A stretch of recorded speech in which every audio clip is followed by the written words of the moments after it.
ओम शांति। आज 24 नवंबर 2023 के साकार महावाक्य बाप दादा मधुबन। मीठे बाबा बोले, मीठे बच्चे, तुम्हारी सच्ची बात का तेर तब लगेगा जब दिल में सच्चाई सफाई होगी। तुम्हें सत्य बाप का संग मिला है, इसलिए सच्चे बनो। आज का प्रश्न है, तुम सब स्टूडेंट हो, तुम्हें किस बात का ख्याल जरूरी है?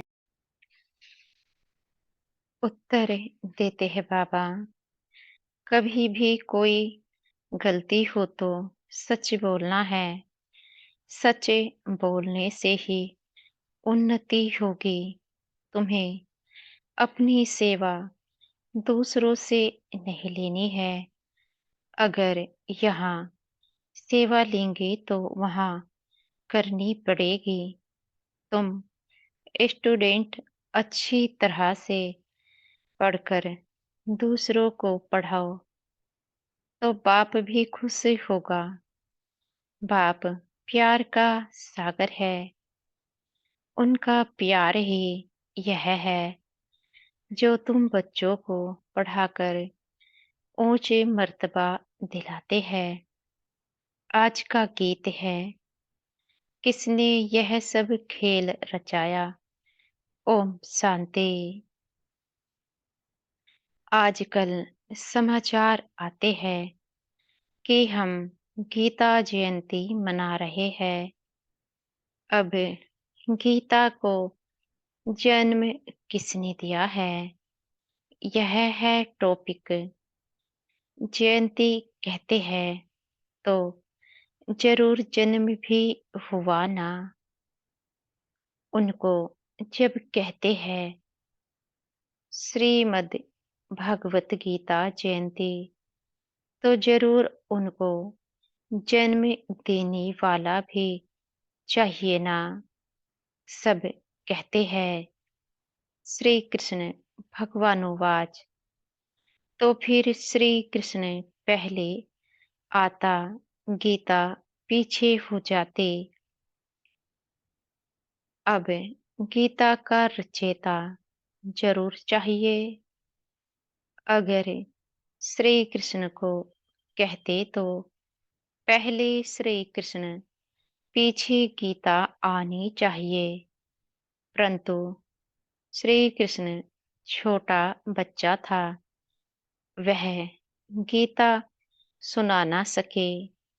यह सिद्ध करना होगा कि गीता को जन्म देने वाला कौन। यह है गुह्य बात। श्री कृष्ण तो माता के गर्भ से जन्म लेता है। वह तो सतयुग का प्रिंस है। उसने स्वयं प्रिंस का पद पाया है। गीता द्वारा राजयोग सीखकर बाबा कहते, अब गीता को जन्म देने वाला कौन? परम पिता परमात्मा शिव या श्री कृष्ण। श्री कृष्ण को वास्तव में त्रिलोकीनाथ त्रिकालदर्शी भी नहीं कह सकते हैं। त्रिलोकीनाथ त्रिकालदर्शी एक को ही कहेंगे। त्रिलोकीनाथ माना तीनों लोकों पर राज्य करते हैं। मूल, सूक्ष्म, स्थूल, इन तीनों को कहा जाता है त्रिलोकी। इनको जानने वाला त्रिलोकीनाथ त्रिकालदर्शी परम पिता परमात्मा शिव है। यह महिमा उनकी है, ना कि श्री कृष्ण की। श्री कृष्ण की महिमा है। 16 कला संपूर्ण सर्वगुण संपन्न उनकी भेंट करते हैं चंद्रमा से। परमात्मा की भेंट चंद्रमा से नहीं करेंगे, उनका कर्तव्य ही अलग है। वह है गीता को जन्म देने वाला रचयिता। गीता के ज्ञान व राजयोग से ही देवताएं क्रिएट होते हैं। मनुष्य को देवता बनाने के लिए बाप को आकर नॉलेज देनी पड़ती है। अब यह समझाने देने वाले बड़े ही होशियार ब्रह्मा कुमार कुमारियां चाहिए। सभी एक जैसा समझा नहीं सकते। बच्चियां भी तो सब नंबरवार है। टॉपिक भी ऐसे रखे जाए कि श्रीमद् भगवत गीता को जन्म किसने दिया, इसके लिए कॉन्ट्रास्ट समझाना है। भगवान तो एक ही है, परमपिता परमात्मा शिव। उस ज्ञान सागर द्वारा ज्ञान सुनकर श्री कृष्ण ने यह पद पाया था। बाबा कहते, सहज राजयोग से यह पद कैसे पाया, यह समझाने देने पड़े। ब्रह्मा द्वारा ही पहले बाप ब्राह्मण रचते हैं। सभी वेदों शास्त्रों का सार सुनाते हैं। ब्रह्मा के साथ ब्रह्मा मुख वंशावली भी चाहिए। ब्रह्मा को ही त्रिकालदर्शी पने का ज्ञान मिलता है। त्रिलोकी अर्थात तीनों लोकों का भी ज्ञान मिलता है। तीनों काल आदि मध्य अंत को मिलाकर कहा जाता है। और तीनों लोक अर्थात मूल सूक्ष्म स्थूल वतन, यह अक्सर याद करने हैं। बहुत बच्चे भूल जाते हैं। भुलाया है देह अहंकार रूपी माया ने। तो गीता का रचयिता परम पिता परमात्मा शिव है, ना कि श्री कृष्ण। परम पिता परमात्मा ही त्रिकालदर्शी तथा त्रिलोकी नाथ है। श्री कृष्ण में व लक्ष्मी नारायण में यह नॉलेज है ही नहीं। हाँ, जिन्होंने यह नॉलेज बाप से पाई, वह विश्व के मालिक बन गए। जब सद्गति मिल गई, फिर यह नॉलेज बुद्धि से गुम हो जाती है। सबका सद्गति दाता वह एक ही है। वह पुनर्जन्म लेने वाला नहीं है। पुनर्जन्म शुरू हुआ सतयुग आदि से। कलयुग अंत तक 84 जन्म लेते हैं। यह समझानी देनी पड़ती है। सब तो 84 जन्म नहीं लेते। जिसने यह गीता लिखी, उसको त्रिकालदर्शी नहीं कहेंगे। पहले ही लिखा कि श्री कृष्ण भगवानुवाच, यह एकदम रोंग है। रोंग भी होना ही है जरूर।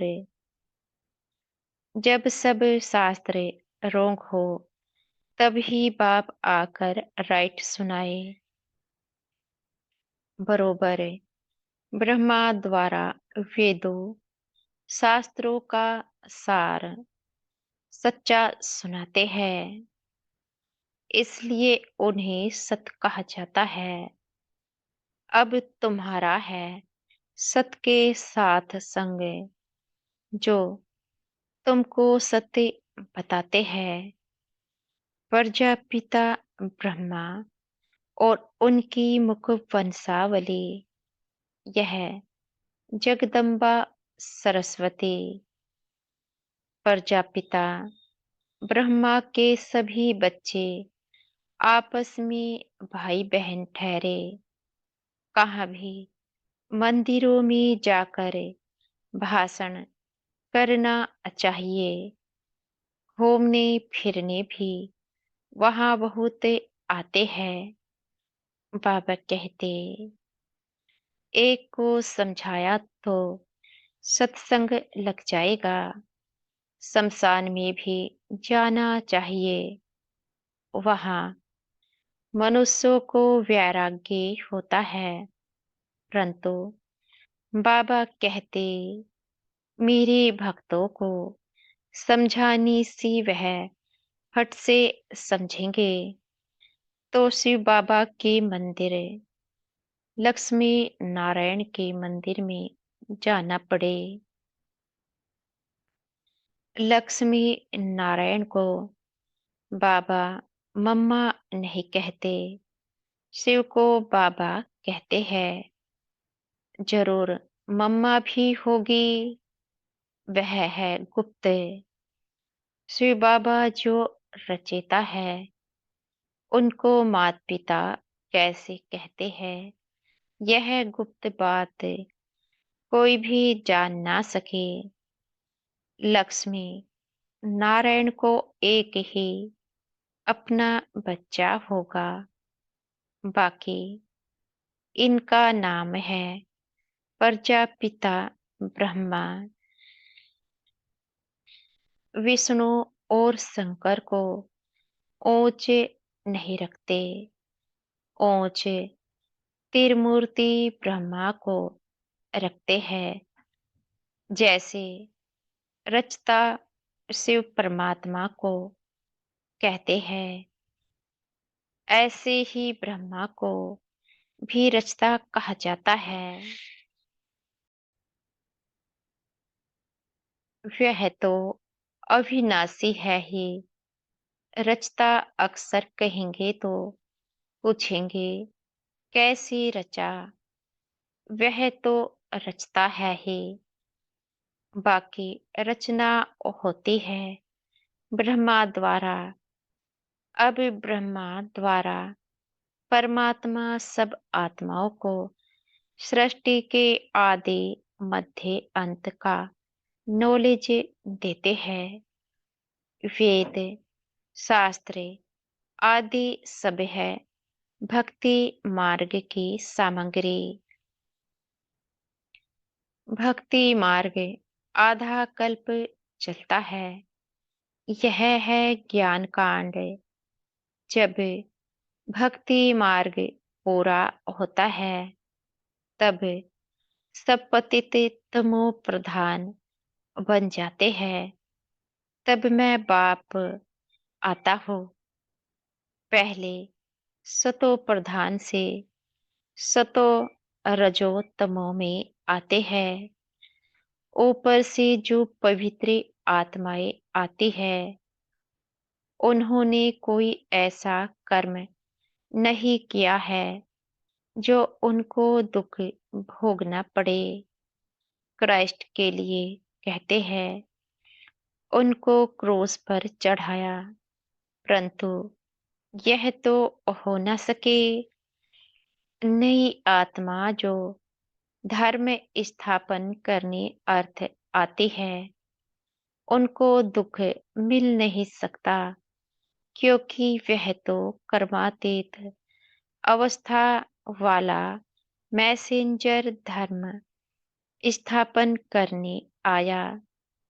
बाबा कहते, लड़ाई में भी जब कोई मैसेंजर भेजते हैं, तो वह सफेद झंडे ले आते हैं, जिससे वे लोग समझ जाते हैं कि यह कोई मैसेज ले आया है। उनको कोई तकलीफ नहीं देते हैं, तो मैसेंजर जो आते हैं उनको कोई क्रोस पर चढ़ा ना सके। दुख आत्मा ही भोगती है, आत्मा निर्लेप नहीं है। यह लिखना चाहिए। आत्मा को निर्लेप कहना रोंग है। यह किसने कहा? शिव भगवानुवाच। यह पॉइंट तुमको नोट करनी चाहिए। लिखने के लिए बड़ी ही विशाल बुद्धि चाहिए।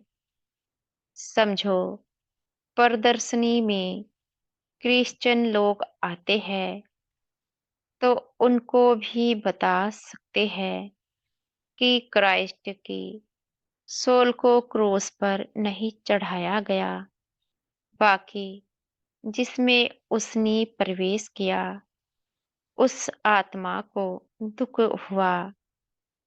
तो ऐसी बातें सुनकर वंडर खाएंगे।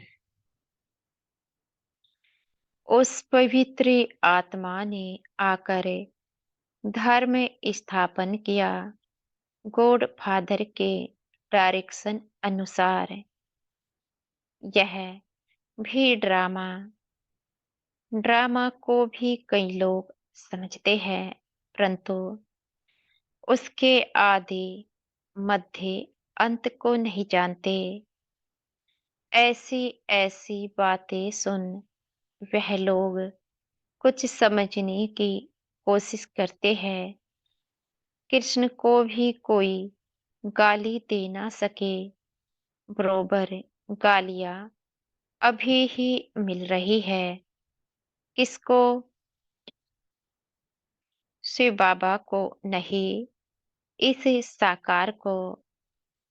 टीचर तो बाबा है, प्योर सोल, और यह है इम्प्योर। जो प्योर बन रहा है, जो समझ गए हैं, वह बित बित नहीं करेंगे, नहीं तो समझेंगे कि यह तो सिखाया हुआ है। फिर वह बात कोई भी जचती नहीं, देर नहीं लगता। बाबा कहते, सच्चाई सफाई बहुत चाहिए। जो खुद विकारी होगा, वह औरों को कहे काम महाशत्रु है, तो तीर लग नहीं सकता। जैसे पंडित का मिसाल, राम राम कहने से नदी व सागर पार कर जाएंगे। यह अभी की बात है। शिव बाबा कहते हैं, मुझे याद करने से तुम इस विशेष सागर से पार हो जाएंगे। कौन सा सागर? यह पंडित नहीं जानते। वेश्यालय से शिवालय में चले जाएंगे। बड़ी अच्छी रीति से श्रीमत पर चलना है। कहते हैं ना कि बाबा चाहे प्यार करो, चाहे ठुकराओ, यहाँ तो सिर्फ समझाने दी जाती है तो भी कई मुर्दे बन जाते हैं। बच्चों को तो लिखना पढ़ना पड़ता है। बाप प्यार का सागर है, अर्थात पढ़ाकर ऊंचे मर्तबा दिलाते हैं। यही प्यार है।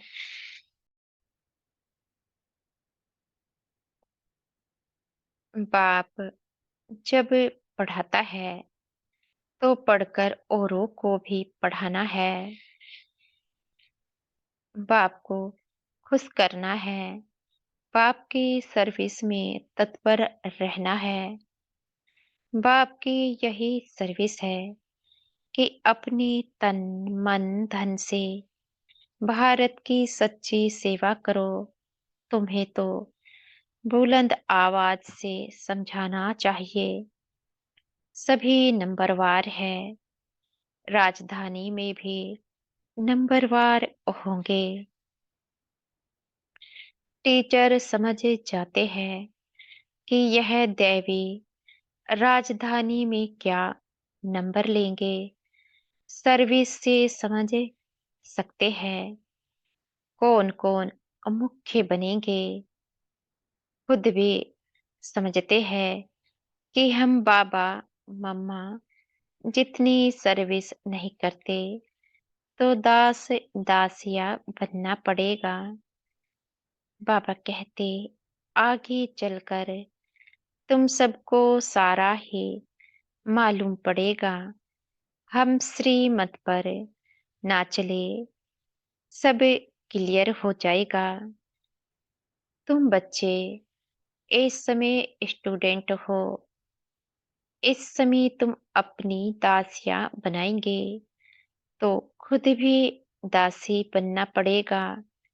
यहाँ महारानी बनना देह अभिमान है। सच कहना चाहिए कि बाबा यह भूल हुई। अभी संपूर्ण तो सभी बने नहीं है। इम्तिहान में जब नापास से होते हैं तो शर्माते भी है। बाबा का रात्रि में ख्याल चला कि मनुष्य 21 जन्म कहते, गायन भी करते। अभी यह ईश्वरीय जन्म एक अलग है। 8 जन्म सतयुग में, 12 जन्म त्रेता में, 21 जन्म द्वापर में, 42 जन्म कलयुग में। यह तुम्हारा ईश्वरीय जन्म सबसे ऊंच जन्म है जो एडोप्टेड है। तुम ब्राह्मणों का ही यह सौभाग्यशाली जन्म है। अच्छा, मीठे मीठे सिकी लदे बच्चों परते मात पिता बाप दादा का याद प्यार और गुड मॉर्निंग।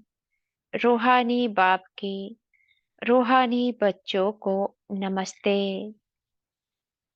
हम बच्चों के भी प्यारे मीठे बाप दादा को याद प्यार, गुड मॉर्निंग और नमस्ते। पहला पॉइंट है प्यार के सागर बाप के प्यार का रिटर्न करना है। अच्छी तरह पढ़कर फिर पढ़ाना है।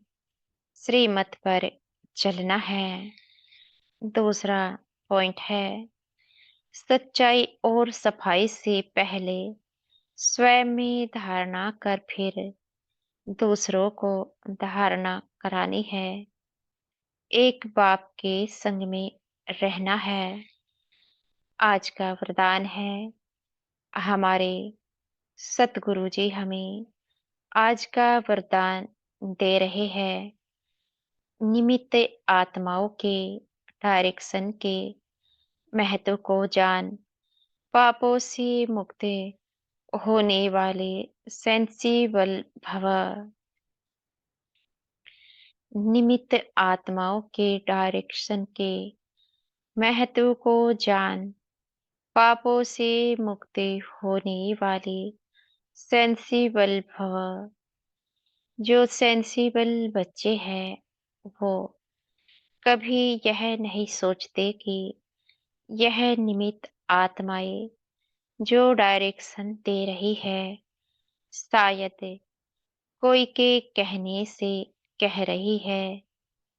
निमित्त बनी हुई आत्माओं के प्रति कभी यह व्यर्थ संकल्प नहीं उठाने चाहिए, मानो कोई ऐसा फैसला भी दे देते हैं जो आपको ठीक नहीं लगता है, लेकिन आप उसमें जिम्मेवार नहीं हो।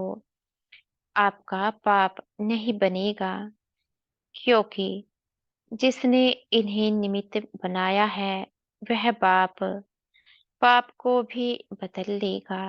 यह गुप्त रहस्य, गुप्त मशीनरी है। आज का स्लोगन है, ऑनेस्टी वह है जो प्रभु पसंद और विश्व पसंद है, आराम पसंद नहीं। ऑनेस्टी वह है जो प्रभु पसंद और विश्व पसंद है, आराम पसंद नहीं। मातेश्वरी जी के मधुर महावाक्य, मनुष्य का 84 जन्म है, ना कि 84 लाख योनियां। अब यह जो हम कहते हैं कि प्रभु हम बच्चों को उस पार ले चलो, उस पार का मतलब क्या है? लोग समझते हैं उस पार का मतलब है जन्म मरण के चक्र में न आना, अर्थात मुक्ति हो जाना। अब यह तो हुआ मनुष्यों का कहना, परंतु बाप कहते हैं बच्चों, सचमुच जहाँ सुख शांति है, दुख अशांति से दूर है, उसको कोई दुनिया नहीं कहते। जब मनुष्य सुख चाहते हैं, तो वो भी इस जीवन में होना चाहिए। अभी वो तो सतयुगी वैकुंठ देवताओं की दुनिया थी, जहाँ सर्वदा सुखी जीवन थी। उसी देवताओं को अमर कहते थे। अब अमर का भी कोई अर्थ नहीं है। ऐसे तो नहीं, देवताओं की आयु इतनी बड़ी थी जो कभी मरते नहीं थे। अब यह कहना उन्हों का रोंग है, क्योंकि ऐसी है नहीं। उनकी आयु कोई सतयुग त्रेता तक नहीं चलती है, परंतु देवी देवताओं के जन्म सतयुग त्रेता में बहुत हुए हैं।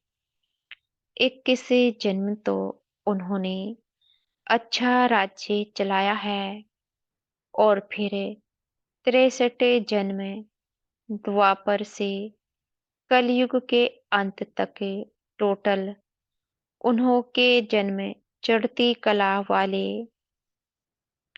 21 हुए, और उतरती कला वाले 63 हुए। टोटल मनुष्य 84 जन्म लेते हैं। बाकी यह जो मनुष्य समझते हैं कि मनुष्य 84 लाख योनियां भोगते हैं, यह कहना भूल है। अगर मनुष्य अपनी योनि में सुख दुख दोनों पार्ट भोग सकते हैं, तो फिर जानवर योनि में भोगने की जरूरत ही क्या है? अब मनुष्यों को यह नॉलेज ही नहीं, मनुष्य तो 84 जन्म लेते हैं। बाकी सृष्टि पर जानवर, पशु, पंछी आदि टोटल 84 लाख योनियां अवश्य है। अनेक किस्म की जैसी पैदाइश है, उसमें भी मनुष्य मनुष्य योनि में ही अपना पाप पुण्य भोग रहे हैं और जानवर अपनी योनियों में भोग रहे हैं। ना मनुष्य जानवर की योनि लेता और ना जानवर मनुष्य योनि में आता है। मनुष्य को अपनी योनि में जन्म में भोगनी पड़ती है, तो दुख सुख की महसूसता आती है। ऐसे ही जानवर को भी अपनी योनि में सुख दुख भोगना है, मगर उन्हों में यह बुद्धि नहीं है कि यह भोगना किस कर्म से हुई है। उन्हों की भोगना को भी मनुष्य फील करता है, क्योंकि मनुष्य है बुद्धिवान। बाकी ऐसे नहीं, मनुष्य कोई 84 लाख योनियां भोगते हैं। जैसे देखो, गुरु नानक साहब ने ऐसे महावाक्य उच्चारण किए हैं, अंत काल में जो पुत्र सिमरे, ऐसी चिंता में जो मरे, सुअर की योनि में वल उतरे। परंतु इस कहने का मतलब यह नहीं है कि मनुष्य कोई सूकर की योनि लेता है, परंतु सूकर का मतलब यह है कि मनुष्यों का कार्य भी ऐसा होता है जैसे जानवरों का कार्य होता है। बाकी ऐसे नहीं कि मनुष्य कोई जानवर बनते हैं। अभी यह तो मनुष्यों को डराने के लिए शिक्षा देते हैं, तो अपने को इस संगम समय पर अपनी जीवन को पलटाए, पातमा पापात्मा से पुण्य आत्मा बनना है। अच्छा, ओम शांति। शुक्रिया हमारे मीठे प्यारे बाप दादा का, बहुत बहुत शुक्रिया। ओम शांति।